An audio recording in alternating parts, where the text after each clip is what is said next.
Good morning again. শুনতে পাচ্ছেন আশা করি আমার কথা।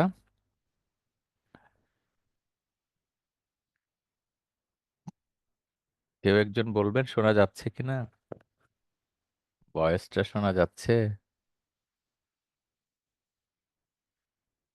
চমৎকার স্যার, শোনা যাচ্ছে ভয়েস। আচ্ছা, শোনা যাচ্ছে, হ্যাঁ। Thank you. বাকিরা জয়েন করছেন এখনো। আমরা 2-1 মিনিট অপেক্ষা করি, কানেক্টেড থাকি, হ্যাঁ। বাকিরা আসুক।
তা আমাদের টার্গেট টাইমের 5 মিনিট আরো এক্সট্রা হলো না, কাজেই আমরা শুরু করি। ওনারা তো ব্যস্ত আছেন যেভাবে হোক।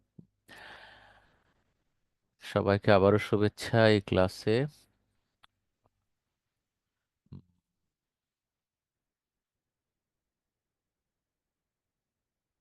একটু দেখেন তো,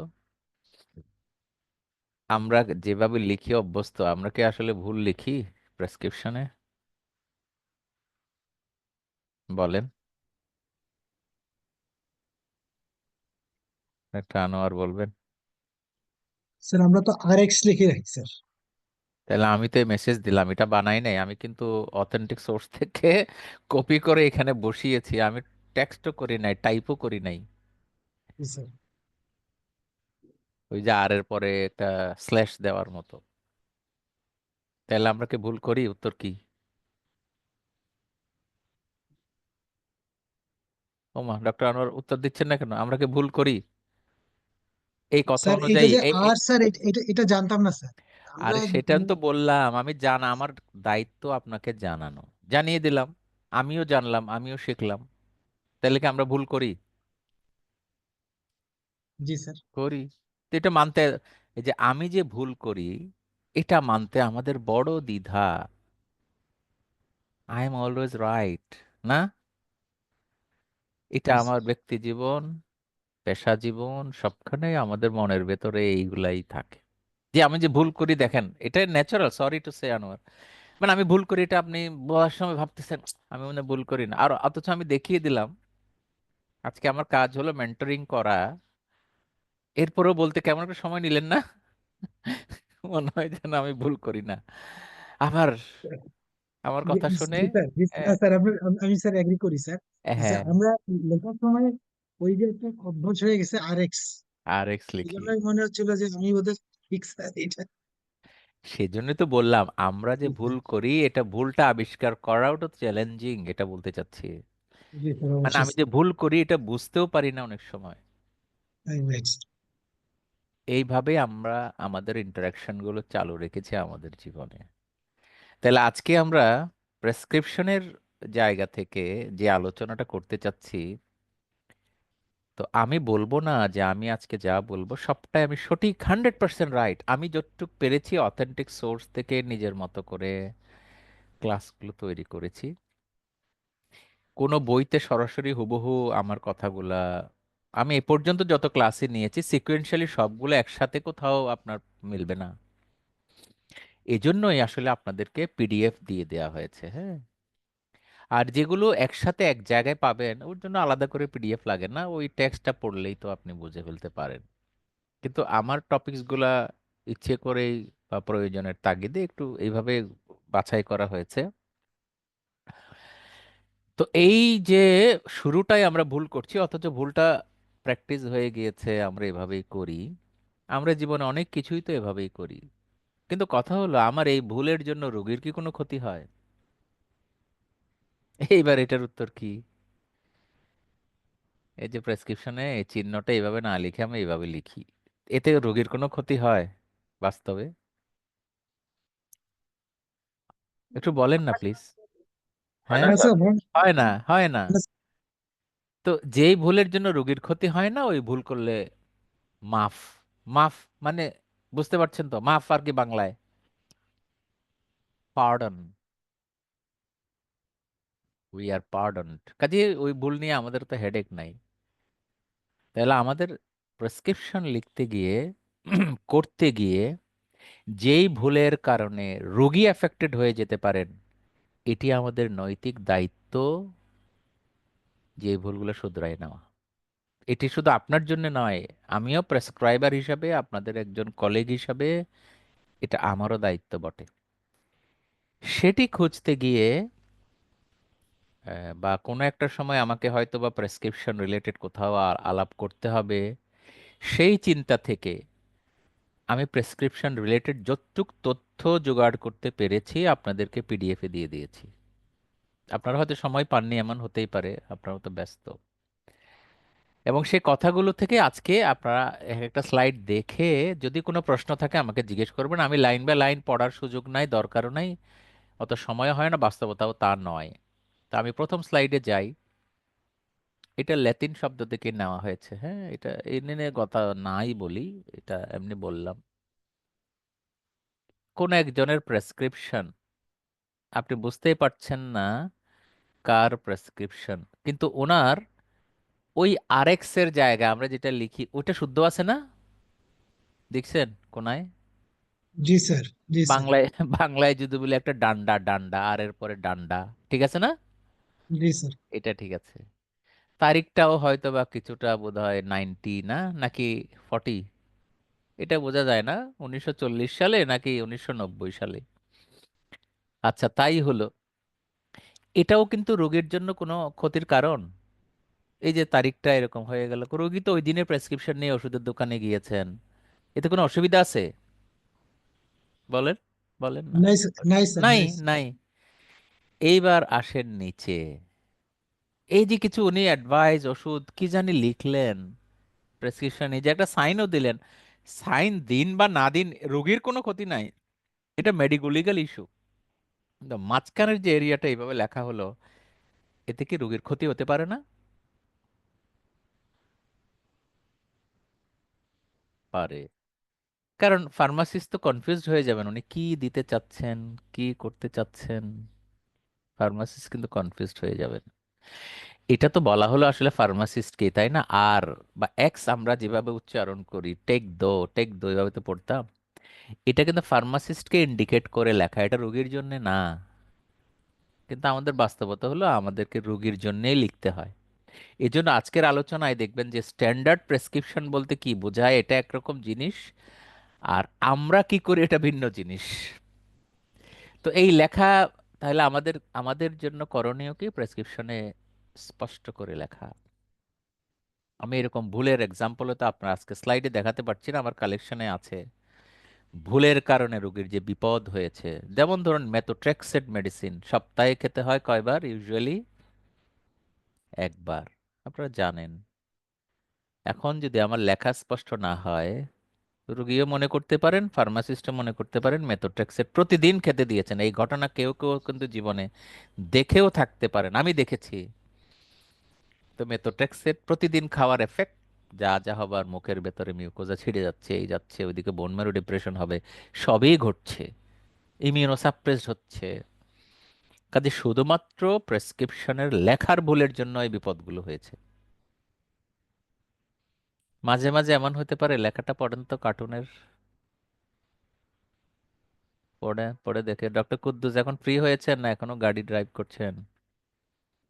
একটু কথা বললে ভালো আর কি। আমরা সকালে একটু বসছি ধরেন শুক্রবারে আলাপ করতে, এটা তো আর বড় ক্লাস না, তাই না? ক্লাসটা করে যেমন আপনি উপকৃত হবেন, আমারও একটু ভালো লাগার দরকার আছে। সেই জন্য বারবার আপনাদেরকে একটু একটু করে বলছি যে একটু কথা বলেন, কথা বলেন। এই যে লেখাটা কি এমন ঘটেছে নিজের জীবনে?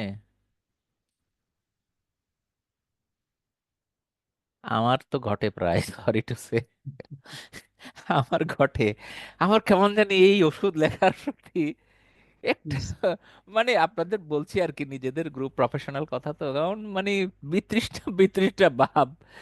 তাও যদি সারাক্ষণ প্যারাসিটামল লিখি, এই জানেন আমার কলিগ কয়েকজন এই প্যারাসিটামল আর বমি হইলে একটা কি এমিস্টেট, এইগুলা লিখতে থাকি সারাক্ষণ। তো কি যাই হোক, রোগীর জন্য লিখতে হয় আবার, তাই না, চাকরিও করতে হয়। এই বিতৃষ্ণা ভাব কিন্তু এগুলো ইগনোর করতে হবে রোগীর কল্যাণে, হ্যাঁ, মানে যতটুকু সম্ভব স্পষ্ট করে লিখতে হবে। ডক্টর সাইফুলের লেখা মনে খুব সুন্দর, হ্যাঁ, যেন কিছু বলে না, চুপ। মানে ওনার লেখা না মুক্তার মতো মনে হয়, রোগী বুঝতে পারেন কিছু বলছেন না এখন, খালি আমার লেখাই খারাপ। কাজেই দেখা গিয়েছে, দেখা না, এটা গবেষণাও না, কিন্তু আন্দাজ অনুমান, এই যে হ্যান্ড রাইটিং শব্দটাই, যতই আপনি সিনিয়র হচ্ছেন, হ্যাঁ, সিনিয়র ডক্টর, স্পেশালি ডক্টর, দেখেন এক লাইনে চলে আসছে, কিছুই বোঝা গেল না, আবসা আবসা। তাহলে লেখার মধ্যে আমাদের একটা ভুল, হ্যাঁ। আপনারা বোধহয় আমার কথার টোনটা বুঝতে পারছেন কিনা, আমি জাস্ট একটু মানে একটু প্লেজার নেওয়ার চেষ্টা করছি আলোচনার মধ্যে, হ্যাঁ। আপনারাও চেষ্টা করেন নেওয়ার জন্য। এটি হচ্ছে আপনার জন্য মেসেজ, এটা দেওয়া হয়েছিল, এটি আপনারা পড়বেন অথবা পড়েছেন। এইসব কথা বললেই তো এক স্লাইড দিয়ে আজকের আলোচনা শেষ হবে, তবুও দুই একটি কথা হলো, এটি রেকর্ড কিপিং কিন্তু, এটি প্রেসক্রিপশন না, খেয়াল করেন। একজন পেশেন্টের রেকর্ড আপনি কিভাবে রাখবেন না রাখবেন এটা আপনার ব্যাপার। এখন তো যুগ ডিজিটাল হয়ে গিয়েছে, প্রায় সফটওয়্যার এখন প্রেসক্রিপশন সফটওয়্যার হয়েছে, এখন সফটওয়্যার ফ্রিও পাওয়া যায়। আপনারা অনেকে সফটওয়্যার ইউজ করেন, আমিও করেছি, আমি এখন করতে পারি না, এটা আমার, এটা ব্যাখ্যা দিলাম না কেন। কিন্তু যখনই আপনি যেভাবে পেশেন্টকে রেকর্ড করেন, এর এই ইনফরমেশনগুলো রেকর্ডে থাকতে হবে। কেমন? প্রেসক্রিপশন যদি দেন সেখানে সিগনেচার লাগবে, উপরে আপনার নাম ধাম তো থাকবে, আপনি জানেন। এবং সেটা সিকিউরড হবে, সিকিউরড, যেখানে সেখানে ফেলে রাখতে পারবেন না। এটা তো একজন পার্সোনাল ডেটা। এটার একটা, যেমন ধরুন আজকে বলে না কি, কি আইন বলে, আইসিটি আইন না কি বলে এটারে,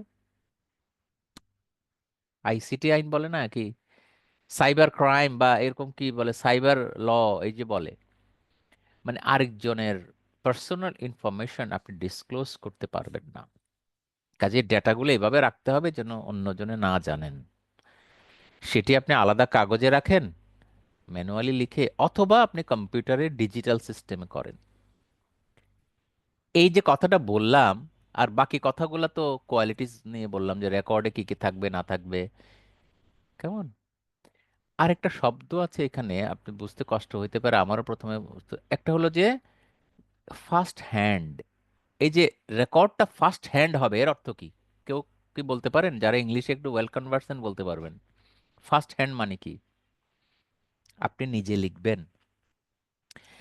তা আমরা যারা ধরেন একটু সিনিয়র সিনিয়র ভাব নিয়েছি, হ্যাঁ, চেম্বারে অ্যাসিস্ট্যান্ট রাখি, তারা কি করে একটু বলেন না, কথা বলেন না, আপনাদের অবজারভেশন থেকে একটু শুনি।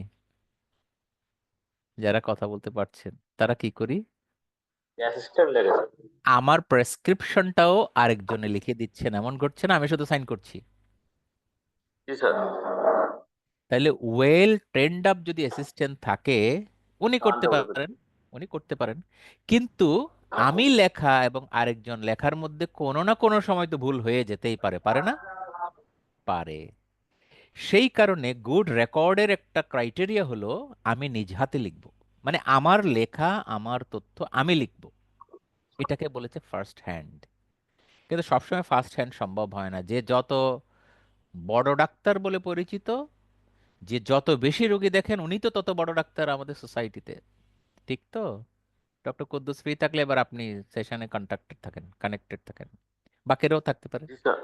তো যে যত বড় মানে ওইরকম, তো অত বেশি রুগী দেখেন, ওনার তো কথা বলারই সময় নাই, লিখবেন কোথায়? আবার নিজের লেখা এত বিশ্রী হবে অনেক কারণে একজন অ্যাসিস্ট্যান্টকে দিয়ে, কিন্তু অ্যাসিস্ট্যান্টকে দিয়ে হলেও সিগনেচার তো আপনি করেন, দায় দায়িত্ব আপনার, ওই অ্যাসিস্ট্যান্টের না। ওখানে অ্যাসিস্ট্যান্টের নামও তো লেখা থাকে না, বা লেখা থাকার দরকারও নাই। কাজেই এই গুড রেকর্ড, এটা রেকর্ড বলেছি আমি। তাহলে এখন আমাদের আলোচনা আজকে প্রেসক্রিপশন। প্রেসক্রিপশনে কি আমরা সব লিখি? সব লিখি না, কিন্তু প্রেসক্রিপশন আবার এখান থেকে কিছু কিছু লিখি, লিখি না ডক্টর কুদ্দুস? এই যে দেখেন, রিলেভেন্ট ক্লিনিক্যাল ইনফরমেশন, এগুলো লিখি তো, fever, G sir, on exam, এইসব লিখেছি। মানে প্রেসক্রিপশন প্যাড বানিয়ে ফেলেছি না, history, on examination. G sir, অনেকে তো স্যার টাইপ করে একেবারে 24টা হ্যাঁ, পরিষ্কার দেওয়ার জন্য। পয়েন্ট পয়েন্ট লিখে ফেলেছি। আজকের আলোচনায় বুঝবেন আসলে আমাদের কি করণীয়, একটু পরেই যাব। এখন ওই লেখার মধ্যে দেখেন যে পৃথিবীতে ভুল সবাই যে করে, এটা তো ওয়েস্টার্ন। এই ছবি থেকে বুঝছে এটা বাংলাদেশি প্রেসক্রিপশন না, তাই না? নিউ ইয়র্কের, আমেরিকার আইডেন্টিটিটা, এটা হলো ইথিক্যাল ইস্যু, যে কোনো রোগীর ডাক্তারের নাম যেন প্রকাশিত না হয়, সেই জন্য এগুলো ডেকে দেওয়া হয়েছে, ইথিক্যাল ইস্যু। আজকে যদি আমরা প্রফেশনাল লার্নিং এর জন্য বসেছি, তবুও যতটুকু সম্ভব আমরা এভাবেই করব। তো দেখেন এখানে কি লিখেছে, inhale 2 puffs by mouth every 4 hours rectally. বুঝেছেন এবার? এখন ডক্টর Okay. ডক্টর নিজেই টাইপ করেছেন, অথবা ওনার অ্যাসিস্ট্যান্ট নার্স যিনি আছেন উনি করে দিয়েছেন, হতেই পারে, তো ভুল হতেই পারে। এই জন্য বলেছি যে আমাদের ভুল স্বীকার করতে কোনো আপত্তি নাই। আমেরিকার মতো পৃথিবীর সেরা প্রথম দেশটিতেও এরকম ভুল হতেই পারে, তাই না? কিন্তু আমরা সবসময় ভাবি আমার কোনো ভুল নাই, আমার কোনো ভুল নাই, আপত্তি ওখানেই। এটা বাংলাদেশের, ওটা তো আমেরিকার দেখালাম, এটা বাংলাদেশের। কোথাকার আমি ইচ্ছে করে কেটে দিয়েছি। হ্যাঁ, চেষ্টা করেছি কোনোভাবে, মানে ওই যে আইডেন্টিটি এটা সেটা, যদিও এখানে নাম দেখা যাচ্ছে, আপনি চিনবেন না তো উনি কে। এই জন্য নামটা রয়েছে একটু পুরোটা দেখানোর জন্য, সরি। হ্যাঁ, দেখেছেন? ডিসচার্জ সার্টিফিকেট, এটা বাংলাদেশের একটা টপ মোস্ট টার্সিয়ারি সরকারি মেডিকেল কলেজের সার্টিফিকেট, ডিসচার্জ। আপনারা আমরা তো সবাই মেডিকেল কলেজেই কাজ করে বড় হয়েছি। এই হচ্ছে ডিসচার্জ। এটা দেখাচ্ছি, আপনি তো জিপিতে আর ডিসচার্জ লিখছেন না, কিন্তু আপনি আপনার নোট লিখছেন তো। কিন্তু আমাদের অবস্থাটা কোথায় সেটা দেখানোর জন্য বললাম। এবার আসেন মূল আলোচনা। একটা প্রেসক্রিপশনের কন্টেন্টের মধ্যে সব কিছুই থাকবে, যেমন একদম ইনস্ট্রাকশন। ম্যাডাম। হ্যাঁ, আপনারা অন্যরা একটু কানেক্টেড হন, ডক্টর কুদ্দুস হয়তো বিজি হয়ে যাচ্ছেন, আরেকজন একজন একটু কানেক্টেড থাকেন, মাঝে মাঝে চাও খেতে পারেন, অসুবিধা নাই। সকালবেলা একটানা বসেছি আজকে একটু ভিন্নভাবে। তো একটু দেখেন তো, এইখানে পেশেন্টের রেকর্ড রাখার কোনো কথা আছে কিনা বের করেন তো, একটু প্লিজ মনোযোগ দেন। ওই যে পেশেন্ট ক্লিনিক্যাল ফিচার, পেশেন্টের ডায়াগনোসিস, এই কথাগুলো লেখার মতো কোনো হেডলাইন আছে? এই যে হেডলাইনগুলো পড়ে দেখেন তো, আছে কিনা বলেন শুধু। আমরা যে ফিভার, অ্যাবডোমিনাল পেইন, এই লেখাগুলো যে লিখি প্রেসক্রিপশনে, আছে? প্লিজ একজন রেসপন্ড করেন। কথা বলতে না পারলে আজকে আলোচনার হয়তো মনে হবে দরকার নাই, আপনার পিডিএফ দিয়ে দিয়েছি, that's enough, you can go through. কিন্তু আজকের ক্লাসে গুরুত্ব হলো একটু আলাপ করা, সেই জন্যই বসা। দেখেন তো, স্যার, কোশ্চেনটা আবার একটু একটু যদি রিপিট করতে স্যার। কোশ্চেনটা বলছি যে এইটা হলো একটা স্ট্যান্ডার্ড প্রেসক্রিপশনের কন্টেন্ট, যেখানে ইয়েস স্যার। এগুলো থাকে। সেখানে এমন কোনো পয়েন্ট আছে যেখানে রোগীর জ্বর, ফিভার, বলতে গেলে অ্যাবডোমিনাল পেইন, ডায়রিয়া, এগুলো লেখার কথা আছে? দেখেন তো, কোনো পয়েন্টে আছে? আছে? নাই, নাই তো নাই। স্যার। নাই। তাহলে আমরা লিখি, আমরা একটু বেশি লিখি, সেটার একটা হয়তো বাস্তবতা আছে, এই জন্য লিখি। তাহলে প্রেসক্রিপশন কিন্তু একটা ট্রিটমেন্ট ডকুমেন্ট, বা একটা ট্রিটমেন্ট, কি বলবো, ইনফরমেশন, আর কিছু না। কোনোভাবেই পেশেন্টের ব্যাকগ্রাউন্ড ওখানে, শুধু বয়সটা আইডেন্টিফিকেশন ছাড়া আর কিছুই থাকে না। তাইলে আমরা ওই ইথিক্সের বাইরে প্র্যাকটিস করি, এটা আমরা বানিয়ে নিয়েছি, আমাদের উস্তাদদেরও দেখেছি, তারা কোনোদিন এটা নিয়ে কথা বলেন নাই। এই পরিবর্তন আমাদের দেশে আদৌ সম্ভব কিনা বলা মুশকিল। আমরা রোগীর ডেটাগুলো দিয়ে দেই, রোগীর পার্সোনাল ইনফরমেশন থেকে শুরু করে অনেক সময় লিখে লিখে, যাই হোক, আপনারা দেখতে পেলেন, আমি কিছু স্যাম্পল দেখাবো। আর প্রেসক্রিপশনের এই যে কতগুলা কথা আছে, যে মিলিগ্রাম কিভাবে লিখবেন, মাইক্রোগ্রাম কিভাবে লিখবেন, এগুলা আর না বললাম, এগুলো পড়ে পড়ে বোঝার মতো ব্যাপার আছে।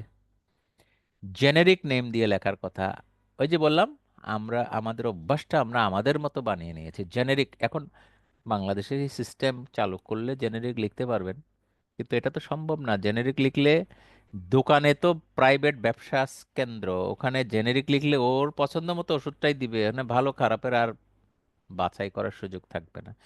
এই জন্যে ট্রেড নেম লেখা প্রায় দেশে অভ্যস্ত হয়ে গেছে। আর এই চার্ট বলছে যে কোন কোন ওষুধের আপনি ব্র্যান্ড নেম লিখতে হবে। মূল হলো আসলে জেনেরিক নেম। আমি স্ট্যান্ডার্ড কথাগুলো বলে যাচ্ছি, এর বাস্তবতা ভিন্নটা আপনি বুঝে নেবেন আমরা কি করি। এই ওষুধগুলোর ব্র্যান্ড নেম লিখতে হয়, দেখেন কত ইম্পর্টেন্ট কথা। এগুলো একদম কমন ওষুধ আছে, তার মধ্যে কম্বিনেশন মেডিকেশন যেগুলো থাকে, বিভিন্ন কোম্পানির কম্বিনেশন আছে না, খেয়াল করেন আছে কি না। আচ্ছা স্যার। শুধু এটাকে অ্যানালাইসিস করি আজকে। অ্যান্টিহাইপারটেনসিভ, ডায়াবেটিক কম্বিনেশন দেখলে আমরা খুব আনন্দ বোধ করছি না, মানে একসাথে দুইটা তিনটা ট্যাবলেট খাওয়াই দিচ্ছি। ইন্ডিয়া ফেরত যত রোগী আসে ফলো আপে, দেখবেন তাদের বেশিরভাগ ওষুধ কম্বিনেশন, একটার ভিতরে তিনটা। রোগী খুব স্বাচ্ছন্দ্য বোধ করে।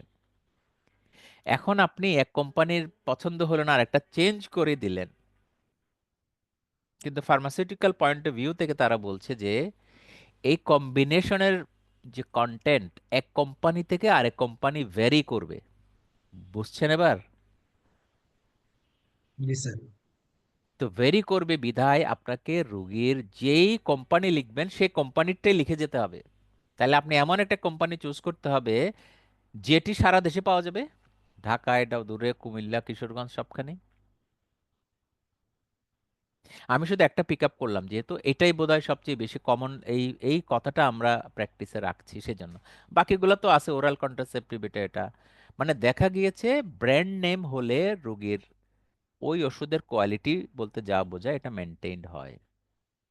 তা আমরা কি জানি আসলে? আমরা তো একটা না হয় একটা বাজারে পাওয়া যায় না, বাধ্য হয়ে একটা লিখে দিতে হচ্ছে। ভিতর ভিতর আর অনেক গল্প, সেগুলা নাই বললাম, সময় তো কম। মানে আমরা কেন কোম্পানি চেঞ্জ করি সেই কথাটা বলছি আর কি। তো এই হলো একটা কথা। এটার আরেকটু লিস্ট আরেকভাবে করা হয়েছে আর কি, কাছাকাছি সবগুলাই আছে, হয়তো এখানে ভিন্ন। CFC free formulation of beclomethasone ইনহেলারের মধ্যে দেখেন, এটা এডিশনাল বলে বোধহয় আমি স্লাইডে রেখেছি। ড্রাই পাউডার ইনহেলার ডিভাইসেস, এই যে ডিভাইস দিয়ে যে ড্রাই পাউডার নেওয়া হয় সেটারও একই কোম্পানি রাখতে হবে। Prescribe by brand. কেন ব্র্যান্ড? এক এক কোম্পানির ডিভাইস, এক এক কোম্পানির স্টেরয়েডের কন্টেন্ট মানে লাংয়ের মধ্যে এক এক ভাবেই যাবে। যদিও আপনি একই স্ট্রেংথ লিখছেন, আমরা অনেক সময় লিখতে বাধ্য হই। তাহলে চেষ্টা করতে হবে আমাদেরকে এই সমস্ত ড্রাগে সেম ব্র্যান্ডটা মেনটেন করতে, তাইলে আপনার ফলো আপটা সুন্দর হবে যে হ্যাঁ এই ড্রাগ এনশিওর হয়েছে। আমি জানি না আপনারা এই তথ্য জানতেন কিনা, আমিও জানতাম না। আমি এই স্লাইড তৈরি করতে যেয়ে খুঁজে খুঁজে খুঁজে খুঁজে এগুলা বের করতে পেরেছি আর কি। এই দেখেন একজন বিদেশি ডাক্তারের প্রেসক্রিপশনটা এইরকম, ওই যে কন্টেন্ট কি কি লেখা থাকে, এই যে বক্স নিচে দেওয়া আছে, এইখানে দেখেন তো কোথাও কিন্তু কোনো রোগীর ডিটেলস নাই। এটা হলো একটা ফরম্যাট বানানো হয়েছে, এখানে রোগীর হিস্ট্রি লেখা, ডায়াগনোজ লেখা কোনো ঘরেই নাই। এটাই তো স্ট্যান্ডার্ড, আমরা ওদের লেখাপড়া করে ডাক্তার হয়েছে, আমরা এখানে বেশি লিখছি রোগীর জন্য, বেশি লিখছি। লিখছি যে আমরা তো রেকর্ড মেনটেন করি না, তো কি করব, কাগজে লিখে দিয়েছি। আর রোগী আমার কাছে আসবেন না, উনি পাইলে আরেকজনের কাছেই যাবেন, ওখানেও কিছু তথ্য ওনার দেখলে সুবিধা হবে। এই সমস্ত কিছু ভালো দিক আছে বলে আমরা লিখছি, তবে কেয়ারফুল থাকবো আর কি। পার্সোনাল ইনফরমেশন এমন কিছু যেন না লিখি যেটি রোগীর জন্য বিব্রতকর হয়। দোকানে গেলে দোকানদার রোগীর দিকে যেন চেহারার দিকে তাকায় না থাকে, আরে আমি কারে দেখতেছি। এনিওয়ে, এখন প্রেসক্রিপশনে ড্রাগ ট্রিটমেন্টের এই যে efficacy, safety, suitability and cost, এগুলা মাথায় রেখে লিখতে হবে। আমার ধারণা আমরা যে জায়গায় মনোযোগ দেই না সেটি হচ্ছে কস্ট। একদম মনোযোগ দেই নাই বললেই চলে। কারণ ওষুধ লেখার সময় ওষুধের কস্ট দেখার মতো সময়, ধৈর্য, ইভেন আগ্রহও নাই। ডক্টর আনোয়ার, আপনি তো ভালো কানেক্টেড থাকেন, এই জন্য আপনাকে জিজ্ঞেস করছি, গতকাল কোনো প্রেসক্রিপশন লিখেছেন? না স্যার, লেখা হয়নি। হ্যাঁ, গত এক সপ্তাহে লিখেছেন? স্যার আমি আসলে স্যার প্র্যাকটিসের সাথে খুব আচ্ছা, একটা রিলেটেড না। তাহলে যারা প্র্যাকটিস করেন তারা একজন বলেন না কালকে, গত এক সপ্তাহে নিশ্চয়ই লিখেছেন। এখন ওষুধ লেখার সময় দামটা কি কোনোবারই মাথায় আসছে যে আমি ওষুধটা যে লিখছি এটার দাম কি এরকম হতে পারে? উত্তর কি বলবেন জানেন? না। মানে ওষুধ লেখার, একটা ওষুধ লেখার পেছনে আমার যে সাইন্টিফিক লজিক, অনেকগুলা লজিক কাজ করে। পেশেন্ট কিনতে পারেন কিনা, এই পেশেন্টে বলি না কন্ট্রাইন্ডিকেশন আছে কিনা, কত কিছুই ভেবেই তো লিখি। এত কিছুর মধ্যে কস্ট কথাটা কেমন জানি উজ্জ্ব থাকে। আজকে সেটাই আমরা হয়তো শিখছি বা বলছি যে কস্ট একটা গুরুত্বপূর্ণ ব্যাপার, স্পেশালি যে ওষুধটা লং টাইম খেতে হবে তার কস্ট। আচ্ছা, এবং হাই রিস্ক গ্রুপ, এই গ্রুপকে এই যে লিস্ট করা হয়েছে তাদেরকে ওষুধ লেখার আগে দরকার হলে বইপত্র পড়ে পড়ে দেখে দেখে লিখবেন, মুখস্থ লিখবেন না। এই হলো মেসেজ, সেফটি এনশিওর করার জন্য। এখন কস্ট তো এক এক দেশে এক এক রকম। কস্ট কে দিবে? কস্ট কি সরকারিভাবে দিবে? কস্ট ইন্স্যুরেন্স কোম্পানি দিবে? নাকি কস্ট পেশেন্ট নিজেই বেয়ার করবেন? সেই আলোকে আপনি কস্ট হিসাবে কোয়ালিটি এনশিওর করতে গিয়ে একটু দামি ওষুধ লিখতেও পারেন। ইন্স্যুরেন্স কোম্পানিতে যারা কাজের অভিজ্ঞতা আছে, তাহলে ইন্স্যুরেন্স কোম্পানি কোন ওষুধটা অ্যাপ্রুভ করবে এটা আপনার জানা থাকতে হবে, জানা থাকতে হবে। এবং দাম দেখতে গিয়ে শুধুমাত্র একটা ট্যাবলেটের দাম জানলে তো হবে না, আপনাকে পুরা ট্রিটমেন্ট ডিউরেশনে যত মেডিসিন লাগবে সেই দামটাই তো হিসাব করতে হবে। এখন ডায়াবেটিসের জন্য কি টোটাল ট্রিটমেন্ট হিসাব করবেন? ও তো লাইফ লং। কিন্তু যদি অ্যান্টিবায়োটিক হয় তাহলে 7 দিনের, 5 দিনের, তাহলে টোটাল কস্ট কত হবে? হ্যাঁ, একটা দেখে মনে করছি দাম 5 টাকা, কিন্তু এটা তো খেতে হবে তার 1 মাস। আবার আরেকটা ওষুধের দাম 7 টাকা, কিন্তু খেতে হবে মাত্র 5 দিন। তাহলে আপনি 7 টাকাও তো চুজ করতে পারেন ক্ষেত্র বিশেষে। তাহলে দামের ব্যাপারে আমারও আওয়াজটা খুব একটু স্পষ্ট, সেই জন্য বললাম। এবং আমি ব্যক্তিগতভাবে চেষ্টা করি দাম দেখে লিখতে, এটাও বলে ফেললাম আপনাকে। কেমন? আপনারা দেখবেন যে প্রায় জায়গায় ফ্রি ক্যাম্প হচ্ছে, গরিব রোগীরা আসেন। আসলে কথা বলতে চাইলে অনেক বলতে পারতাম, সময় কম, যেগুলো আপনাদেরও কাজে লাগতো, কিন্তু ওই জায়গায় না গিয়ে আমি মূল আলোচনায় থাকি। এবং এটার অবজারভেশন যে look at the number of advertisements for new drug. সবসময় আমাদের নিউ ড্রাগের আমরা অ্যাডভার্টাইজমেন্ট পাই, এবং আপনি আশ্চর্য হবেন, এটা অবজারভেশন, এটা আমার কথা নয়, এটা যারা টেক্সট লিখেছেন, বই লিখেছেন, যে নিউ ড্রাগ যেগুলো আবিষ্কার হচ্ছে, কেমন, যে you will be surprised at how very few of this new drugs are real innovations. এটা আসলেই নতুন কিছু দিচ্ছে এরকম না, খালি নিউ নিউ বলতেছে। কেমন? ব্যাপারটা এরকম আর কি, নিউ বলে আমাদেরকে হিপনোটাইজ করছে। কাজেই নতুন, এবং তারই আরেকটা হলো কি, ট্রিটমেন্টটা হবে পার্সোনালাইজড। এটাকে বলে পি ট্রিটমেন্ট, পেশেন্টের জন্য ইন্ডিভিজুয়াল প্রেসক্রিপশন। এর অর্থ হলো ছক বাঁধা কোনো প্রেসক্রিপশন হবে না। ধরেন ইসকেমিক হার্ট ডিজিজ, আমি একটা ফরম্যাট, এখন তো কম্পিউটারের এরা সাকুলুরা ইউজ করেন তো না, ইয়ে কি বলে, অনলাইন, অনলাইন তো না, ডিজিটাল প্রেসক্রিপশন ইউজ করি না ডক্টর সাকুলুর? করেন তো ইমার্জেন্সিতে, বা অন্যরাও করেন। ওখানে তো রেডিমেড দেওয়া আছে ইসকেমিক হার্ট ডিজিজের এই এই ওষুধ। আমার সময় বাঁচানোর জন্য ওটাই কপি করে দিলাম। হ্যাঁ, অ্যাডাল্ট পেশেন্ট, অনেক সময় এটা ফিট হতে পারে, অনেক সময় হবে না। বডি ওয়েট, কোমরবিডিটি সব যদি বিবেচনায় আনা যায়, তাহলে দেখা যাবে যে ওই প্রফার্মাটা কাজ করে না, হুবহু হবে না, এই জন্য আমাকে ওখানে কাটছাট করতে হবে। এই জন্য এটাকে বলে পি ট্রিটমেন্ট, মানে পার্সোনালাইজ ট্রিটমেন্ট, ইন্ডিভিজুয়াল ট্রিটমেন্ট। তাই না? তো এখন এটা নিয়ে যদি আরেকটু বলি, যারা ডাক্তারি পড়েন নাই তারাও তো প্রেসক্রিপশন এখন দেন, এবং ডিজিটালও দেন ক্ষেত্র বিশেষে। এবং তাদেরকে প্রেসক্রিপশন দেওয়ার জন্য কেউ কেউ বানিয়ে বানিয়ে দিয়েছেন সিস্টেমে। বুঝতে পারছেন কি বলতে চাচ্ছি? কেউ একজন উত্তর করবেন। মোবাইল ফোনেই এখন প্রেসক্রিপশন রেডিমেড পাওয়া যায়, স্যার যাই এটা কিনা স্যার আমার ক্লিনিকে দেখছি স্যার, ক্লিনিকের ম্যানেজার, ও ডাক্তার না স্যার, ওই সার্জন বলে দিয়েছে যে ছুটির সময় এই ওষুধগুলো দিতে হবে, দিতে তো হবে। ওটাই দিয়ে দিয়েছে। এইবার বোঝেন আমি কেন এই প্রসঙ্গটা একটু বেশি সময় ধরে বলছি, এটা আমার অবজারভেশন থেকে বলছি। মানে এইভাবে দিলেই ভুল হওয়ার সম্ভাবনা বেশি, এই জন্য প্রত্যেক রোগীকে পার্সোনাল ইন্ডিভিজুয়াল পেশেন্ট মনে করেই করতে হবে, সে যেই করি, আমি করি, নন ডাক্তাররা করি। তো রেশনাল করতে গেলে এই কথাগুলো ভাবতে হয়। কেমন পার্সোনালাইজ ট্রিটমেন্ট, এই যে বললাম, আপনি যদি পার্সোনালাইজড করে একটা গ্রুপ করে রাখেন, সেটাকে সুইটেবল করতে হবে আপনাকে। ওই ছক শুধু দিলেই হবে না, এটা ভেরিফাই করতে হবে।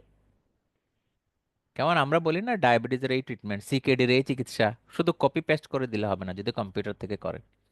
আর আমি যদি হাতেও লিখি, মুখস্থ চট চট করে যেটা লিখে অভ্যস্ত হলে হবে না, আমাদেরকে ভেরিফাই করতে হবে এটার জন্য সুইটেবল কি না।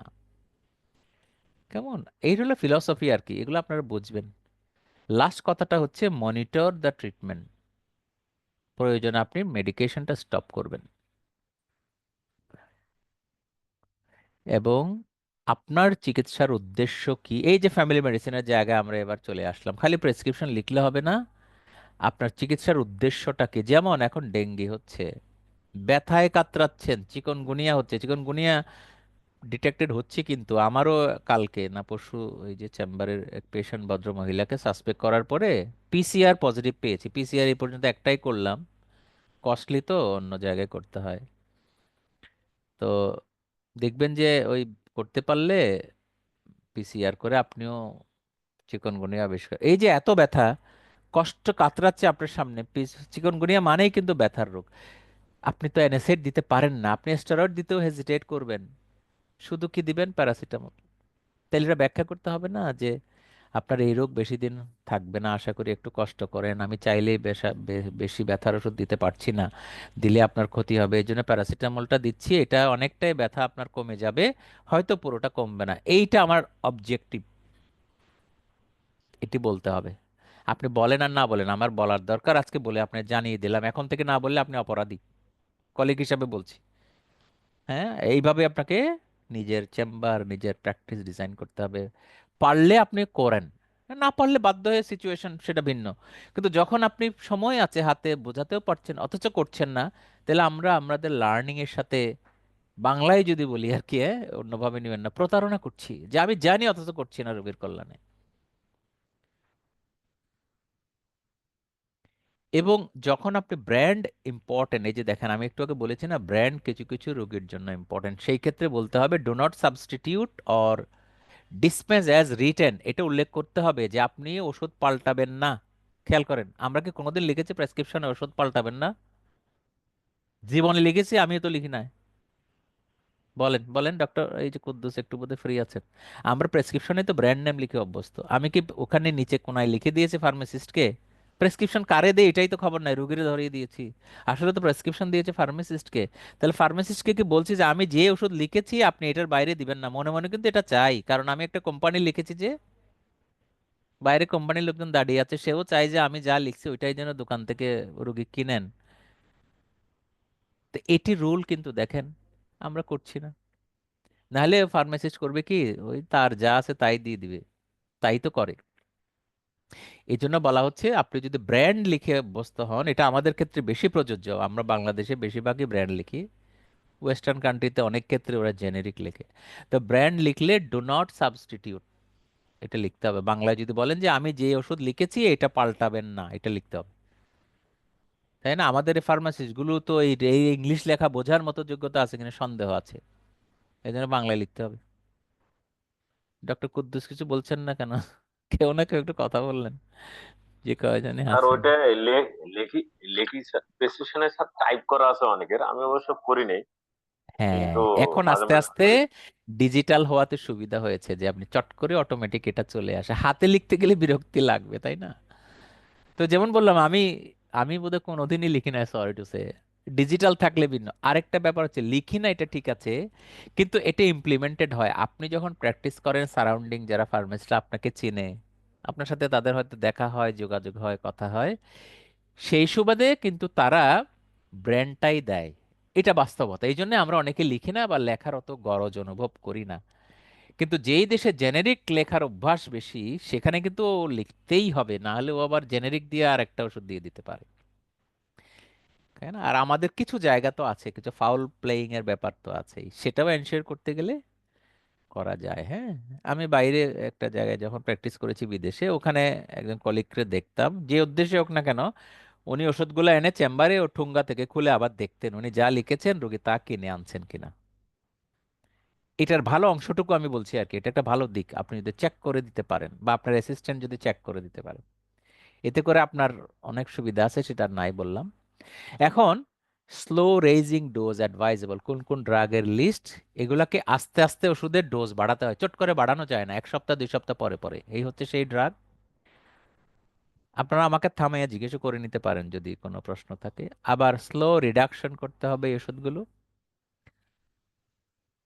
এখন ধরেন চিকিৎসা দেওয়ার পর রোগী আপনার কাছে আসতেও পারেন, নাও পারেন। যদি রোগী আপনার কাছে না আসেন, আপনি একজন মনোযোগী ডাক্তার, বুঝতে পারবেন যে রোগী হয়তো ভালো হয়েছেন, এজন্য আর আসলেন না। কিন্তু রোগী আসবেন, ওনার কোনো ইমপ্রুভমেন্ট হয়নি, কিন্তু এটাও গ্যারান্টিড না, আপনার কাছে না এসে আবার আরেক দরজায় চলে যেতে পারেন। এখন আপনার কাছে আসলে ভালো হয়েও আসতে পারেন, উন্নতি হচ্ছে এই দেখে আসতে পারেন। কিন্তু এমন যদি হয় উনি আসলেন কিন্তু উন্নতি হচ্ছে না, তার কারণ হতে পারে এই কয়েকটা, তিনটা, অথবা এই তিনটার যে কোনো একটা, অথবা একাধিক, অথবা তিনোটাই। এটি বুঝতে পারলে আপনি এই আলোকে রোগীর সাথে আবার কথা বলা শুরু করতে পারেন, মেডিকেশন চেঞ্জ করা, সাইড ইফেক্ট হলে বন্ধ করা। হ্যাঁ, এই। এবং কোনো প্রেসক্রিপশন লিখলে এই 6টা হেডলাইনে তথ্যগুলো রোগীকে দিতেই হবে। আপনি পড়ে নিয়েন, হ্যাঁ, এগুলো তো একটা একটা পড়ার দরকারও নাই, নিজেরা নিজেরা আলাপ করতে পারেন, অথবা কোনো সময়, যে কোনো সময় দেখা হলে সাক্ষাতে এক একটা পয়েন্টও জিজ্ঞেস করতে পারেন। যতই আপনি পড়বেন আপনার প্রেসক্রিপশন তত রেশনাল, অথেন্টিক, রিলায়েবল হতে থাকবে।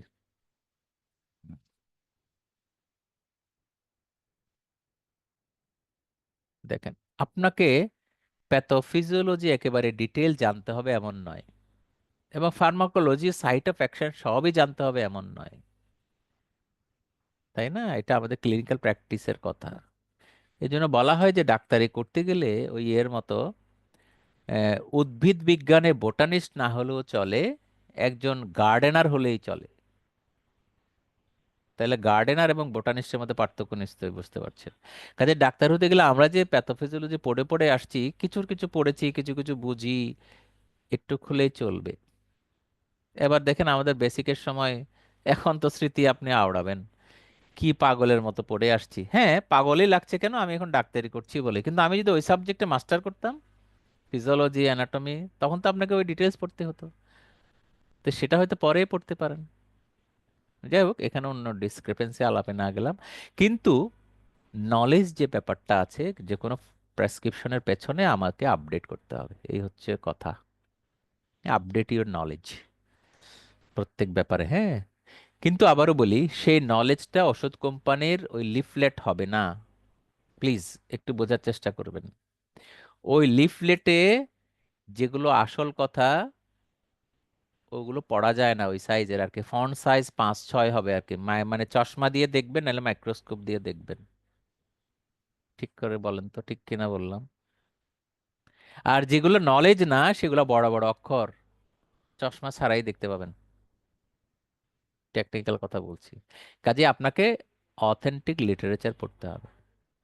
সবচেয়ে ভালো বই হচ্ছে ব্রিটিশ ন্যাশনাল ফর্মুলারি, এগুলো অ্যাভেলেবল হয়ে গেছে, সফট কপি পাওয়া যায়, তাই না? টেক্সট বই তো আছে, আপনি শুধু ড্রাগ যদি পড়েন, ব্রিটিশ ন্যাশনাল ফর্মুলারি। আর বাংলাদেশে যারা কোম্পানিরা প্রোভাইড করেছে, ওখানে কিছু বায়াজিং থাকলেও রিয়েল কথা ওরা লিখেছে, মাঝে মাঝে ওদের অ্যাড ট্যাড চলে আসে, তবুও আপনি যদি আরো বেটার ইনফরমেশন নিতে চান, এটা হবে ব্রিটিশ ন্যাশনাল ফর্মুলারি, বিএনএফ প্রতি বছরে 2টা পাবলিশ হয়। পেশেন্টের ড্রাগের প্রতি কমপ্লায়েন্ট হিসাবে তৈরি করা, এই হলো টিপস। হ্যাঁ, পড়লেই বুঝতেই পারছেন। তাহলে এই হলো কিছু ইন্ট্রোডাক্টরি কথা, আমি যতটুক বলতে চেয়েছি আশা করি বুঝতে পেরেছেন। বাকি যে সময়টুকু আছে আমরা একটু ভিন্নভাবে কাটাই। হ্যাঁ, লোকাল ট্রিটমেন্ট সম্পর্কে যদি বলি, এই যে আই ড্রপ কিভাবে দিতে হবে, হ্যাঁ, এগুলো একটা লাইন লাইন পড়ছি না, আপনি পড়বেন বা পড়েছেন যতটুকু যদি পেরে থাকেন, কিন্তু রাতে আপনাকে শেয়ার করা হয়েছে পিডিএফটা আপডেট করে। এগুলো পড়লে বুঝতে পারবেন। এবং আই ড্রপ কিভাবে দিতে হয় আপনি চাইলে ইউটিউবেও দেখতে পারেন, অনেক রিসোর্স ইনফরমেশন আছে ওখানে কিভাবে দিতে। তাইলে এগুলো কেন আমি এখানে বলতে চাচ্ছি, আমরা প্রেসক্রিপশন লিখছি আই ড্রপ, কিন্তু কিভাবে দিতে হবে এটা তো রোগীরে বোঝাচ্ছি না। আপনি বোঝাতে না পারেন, বেশি ব্যস্ত ডাক্তার, অনেক বড় ডাক্তার, 40-50 জন রোগী দেখেন, তাহলে আপনার আমার উচিত একজন অ্যাটেন্ডেন্ট, একজন অ্যাসিস্ট্যান্ট রাখা, যে বোঝাই দিবে। আমরা এই জন্য আপনাদের এই ফ্যামিলি মেডিসিন কোর্সের মধ্যে ছোট ছোট কিছু ডিভাইসেরও একটা প্র্যাকটিক্যাল রেখেছি। যেমন এই যে আই ড্রপ, বা একটু পরে দেখবেন যে এই আই ড্রপ ছাড়া নেজাল ড্রপ, ওগুলা কিভাবে দিবেন, এটা একটা ক্লাসও আছে, কোন একটা মডিউলে আছে। আমি নেই ওই ক্লাসটা আপাতত, বোধহয় আমাদের এই মডিউলে হয়তো নাই, পরের কোনো মডিউলে পাবেন। কাজেই এই ওই আলোচনার আগেও এই কথাগুলো আপনারা দয়া করে পড়বেন। হ্যাঁ, পড়তে না পারলে অনুরোধ করছি পড়বেন। লেখাগুলো খুব সহজ ভাষায় আছে বলে বেশিরভাগই বুঝতে পারবেন, না বুঝতে পারলে একটু হেল্প নেবেন। একটা ইংরেজি শব্দ না বুঝলে আপনি ডিকশনারি দেখে নেবেন, ইন্টারনেট দেখবেন। তো আমি জাম্প করে যাচ্ছি, এই যে প্রত্যেকটা আই অয়েন্টমেন্ট ড্রপ কিভাবে দিতে হয় না হয়, নেজাল ড্রপ, স্প্রে, হ্যাঁ, জাস্ট জাম্প করছি। ট্রান্সডার্মাল প্যাচ, এটাও তো, এটা আমরা কম ইউজ করি তাই না, চামড়ার উপরে লাগিয়ে দেওয়া। এখন তো পেইন কিলারও পাওয়া যায়।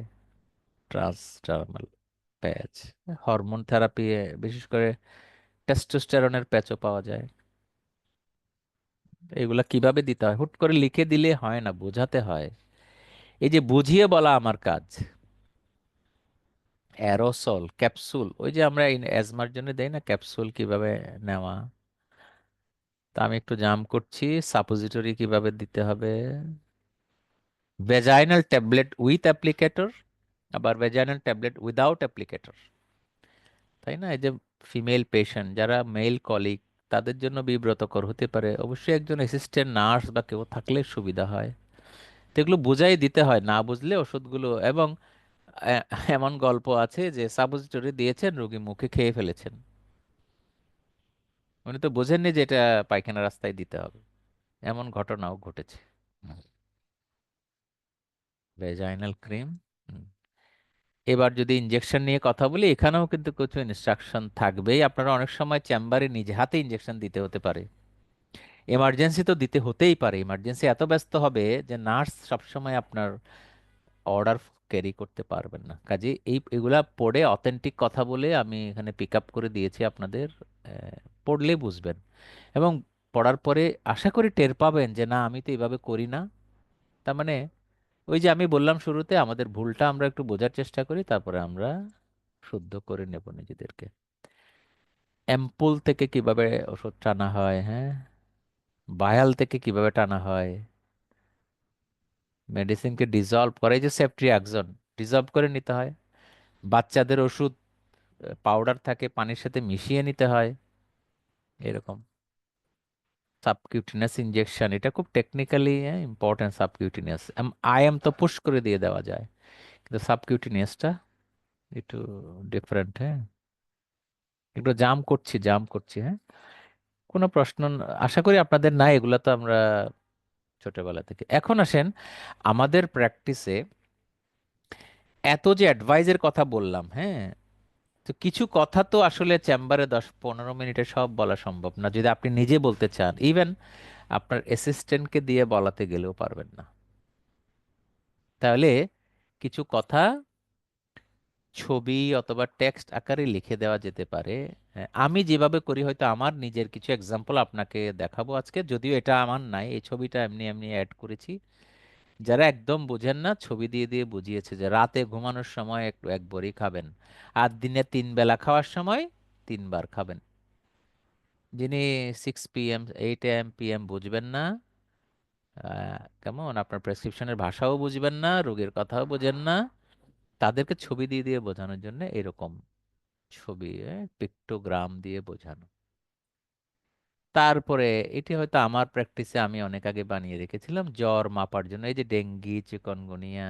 হ্যাঁ, জ্বর তো মাপতেই হবে, তো মুখে বলার চাইতে আপনি যদি অ্যাডভাইস লিখে দেন নিচে জ্বর মাপবেন, তাহলে এরকম একটা চার্ট দিয়ে দিলে আপনার মতো করে আপনি সাজান, দিনে 3 বার 4 বার জ্বর মাপবেন উনি এখানে, তাহলে মাপাটাও শিখতে হয়, এখানে ইনস্ট্রাকশনগুলো দেওয়া আছে এরকম। আপনি ইনফরমেশন লিফলেট চার্ট, হ্যাঁ, এই যে কাশি হলে জ্বর হলে কি করবেন, একটু লক্ষ্য করে দেখবেন, এটা আমার একেবারে বাংলাদেশে এসে প্রথম দিকের এ, কি বলবো এটাকে, লিফলেট বলতে পারেন। আমি তখন থেকে ফ্যামিলি মেডিসিন এই স্লোগান দিয়ে দিয়ে কিন্তু চেম্বার বা করেছি আর কি। এই জন্য ফ্যামিলি মেডিসিন আপনার কল্যাণের জন্য, আপনার পরিবারের কল্যাণের জন্য। একটু বলছি যেহেতু স্মৃতি, এইখানে কতগুলো দাগ আছে দেখেন, কয়টা জানেন? 11টা। 11টা। এটা 11 হওয়ার কারণ হয়েছে, একের পাশে এক যখন দাঁড়ায় তখন এটাকে দেখতে 11ই মনে হয়। দুইটা আঙুল যখন পাশাপাশি নিবেন, এটা আর দুই থাকে না, এটা 11 হয়ে যায়। ওই ফিলোসফির থট এখানে পুশ করা হয়েছে। মানে একজন রোগীর চিকিৎসাটা আপনি একা করছেন না, ফ্যামিলি মেম্বারদেরকেও আপনি ইনক্লুড করবেন, আত্মীয় স্বজনকে ইনক্লুড করবেন, তাইলে একের বাইরে দুই যখন হবে এটা 11 হয়ে যাবে। এর কনসেপ্ট এটা, যাক, একটু করে অ্যাড করে নিলাম, মানে ফ্যামিলি মেডিসিনের প্রতি আমার ফ্যাসিনেশনের জায়গাটুকু একটু ব্যাখ্যা করলাম। এই হলো ইনস্ট্রাকশনের গল্প। কোমর ব্যথা, কিছু ইনস্ট্রাকশন, কোমর ব্যথা এইসব, ছবি দিয়ে, যে বললাম না, পিক্টোগ্রাম দিয়ে দিলে আরো বেশি অ্যাট্রাকটিভ হয়। যতটুক পেরেছি আমি আমার প্র্যাকটিস লাইফে ছবি টবি বিভিন্ন জায়গা থেকে জোগাড় করে ক্রস দেওয়া এগুলো করিয়ে নিয়েছি, আমি পারি না, যারা এক্সপার্টিস তাদের কাছ থেকে। এটা আরো চাইলে আরো সুন্দর করে করা যেত, আমার আর এখন বোধহয় এত সময় নাই, হয়ও না এগুলো নিয়ে যে আবার বসবো। ডায়াবেটিসের একটা চমৎকার বুকলেট আছে, আমারই ভালো লাগে এটা দেখতে। হ্যাঁ, একটা বইয়ের চাইতে আমার মনে হয়েছে এরকম একটা কিছুটা কালারফুল দিলে রুগীরা দেখে যে বেশি অ্যাট্রাক্টেড হন। হ্যাঁ, বই তো বই, বইয়ের প্রতি এমনি অ্যাট্রাকশন থাকে না। তারপর এটি হলো চার্ট, ইনভেস্টিগেশন প্রোফাইলটা লিখে রাখা। আমরা অনেকেই করি না, পারি না, কিন্তু চেষ্টা করলে ভালো। মানে ডেটাগুলো লিখলে সিকোয়েন্সিয়ালি আপনি ফলো করতে পারলেন। এগুলো সব প্র্যাকটিস রিলেটেড কথা। সুগারের চার্ট, এটা তো ইনডোরে করতেই হয়, আপনিও করতে পারেন আউটডোরে যখন ইনসুলিন করবেন। আপনার এই যে ডায়েট নিয়ে, ঠিক আছে, নিউট্রিশনিস্ট একজন পাশে আছেন, এক্সপার্টিস, ওনার হেল্প নিতে পারেন, কিন্তু মাঝে মাঝে আপনাকেও তো বলতে হবে, অনেক কারণে বলতে হবে, রুগী আপনার, তাই না? আর আপনি বলতে পারলে রুগীকে আরেক জায়গায় রেফারেল না করতে পারলেই ভালো, এটা আপনারও লাভ, একদিকে লাভ, বৈষয়িক লাভ। দ্বিতীয় হচ্ছে রুগীরও লাভ, যে রুগী আরেক জায়গায় গিয়ে আবার আরেকটা বড় টাকা দিয়ে কনসাল্ট করতে হবে। এই জন্যই জানা তো ডায়েটের জন্য একটা প্লেট ফর্মুলা আগেও বইতে ছিল, ইদানিং কিভাবে বিভিন্ন ডিজাইনের প্লেট আছে কিন্তু, হ্যাঁ, এটা সিম্পলার, 3 ভাগে ভাগ করে এটা বোঝানো, তো এটাও আমার কাছে ছাপানো আছে, রোগীদেরকে আমি দেই বলে আপনাদেরকে শেয়ার করছি আর কি, কিভাবে একটা প্লেটে খাবারের কম্পোনেন্ট গুলো কিরকম হতে পারে। হ্যাঁ, যাক, যদিও আজকে নিউট্রিশনের আলোচনা নয়, আমি এখানে বললাম না। তো এই ছিল আপনার লিফলেট এবং অন্যান্য বিষয়। তো আমি প্রেসক্রিপশনের মৌলিক কথাগুলো কিন্তু যতটুক সম্ভব বলে ফেললাম। আরেকটা কথা আছে যে, ওই, এটা বলি নাই কেন, ওটা প্র্যাকটিস আমরা করি না, এটাকে বলে কন্ট্রোলড ড্রাগ। কন্ট্রোলড ড্রাগ মানে কি? বোধহয় আজকে স্লাইডে এটা নাই, কেউ কি বলবেন? কন্ট্রোলড ড্রাগ বা কোন ধরনের মেডিসিনকে কন্ট্রোলড বলা হয়, জানেন বা আইডিয়া হয়েছে? বলবেন না কেউ? জানি না, এটাও বলবেন না? তাহলে তো ভালো হতো। স্যার জানা নেই স্যার আমার। মরফিন যেগুলো মাদকাসক্ত করে আর কি, এডিকশন করে, এগুলো কন্ট্রোল ড্রাগ। এগুলোর লেখার কায়দা আছে, এটা আইনগত আপনার কিন্তু দায়িত্ব। যে কোনো সময় বিপদ হলে আপনাকে পুলিশেও নিয়ে যেতে পারে। তো যেগুলো সাইকিয়াট্রিক মেডিসিন ক্লিনিক আছে, দেখেন না মাঝে মাঝে গন্ডগোল হয়েছে, শুনে থাকবেন। তারা তো আমাদের সাইকিয়াট্রিস্ট কলিগরাই ডিল করেন। তো কাউকে কাউকে পুলিশেও নিয়ে গিয়েছে কিন্তু, ঘটনা আপনারা জানেন। আমি জানি না ওটার রেশনালিটি কি, সেই আলোচনা না করে আমি বলতে চাচ্ছি যে যেখানে কন্ট্রোলড ড্রাগ ইউজ করবেন, সেটা ইনডোর হোক আউটডোর হোক, সেটার একটা আলাদা ডিসিপ্লিন আছে। এটা আপনি জেনে নেবেন। সাধারণত সাইন করতে হয়, নামও লিখতে হয়, সিল দিতে হয়, এবং কত দিনের জন্য দিবেন, 1 সপ্তাহ বা 2 সপ্তাহের বেশি দেওয়া যাবে না, এরকম কতগুলো আইন কানুন আছে। হ্যাঁ, এই জন্য আমরা লিখি না বলে তো আমি আলোচনা আনি নাই মরফিন আদার। যেমন মরফিন তো কার্ডিয়াক মেডিসিনে এমআই হলে দেওয়াই লাগে, কিন্তু আমরা তো দেই না। আচ্ছা, স্যার এবারে হ্যাঁ একটা বলেন। কন্ট্রোল ড্রাগের কোনো লিস্ট আমাদের বাংলাদেশের জন্য কি আছে স্যার? এটা খুঁজলে পাবেন। তবে প্রিন্সিপাল হলো ওই যে মাদকাসক্ত যারা করে সেগুলো কন্ট্রোল ড্রাগ। আপনি যদি ডাক্তার হিসাবে প্রেসক্রাইব করতে চান, ইয়েস। যেমন আজকাল ক্যানাবিস মেডিসিন হিসাবে ইউজ হচ্ছে জানেন তো, বাংলা আমরা যেটাকে গাঁজা বলি, জি স্যার, গাঞ্জা অথবা বাইরে দেশের কনসিকা। আমাদের বাইরের দেশগুলিতে হচ্ছে। হ্যাঁ, তো সেটা আসক্তির ড্রাগ না। জি স্যার। তাহলে ওটা লিখতে গেলে আপনাকে এই কন্ট্রোল পলিসিটা বুঝতে হবে, এই বললাম আর কি। আচ্ছা। Adult versus paediatric prescription. এইবার একটু চেষ্টা করি, আমি যদিও পেডিয়াট্রিশিয়ান না, দুই প্রেসক্রিপশন। এবার আমি কিছু প্রেসক্রিপশনের এক্সাম্পলও দিব, আপনারা চাইলে এটার ইন্টারাকশন করতে পারেন। এই যে দেখেন, যে উপরে একজন অ্যাডাল্ট পেশেন্ট, 24 ইয়ার ফিমেল, যে কোনো একজন ধরেন মানে ইন্টার্নিস্ট, ইন্টারনাল মেডিসিনের ডক্টরই হয়তো এটা করেছেন।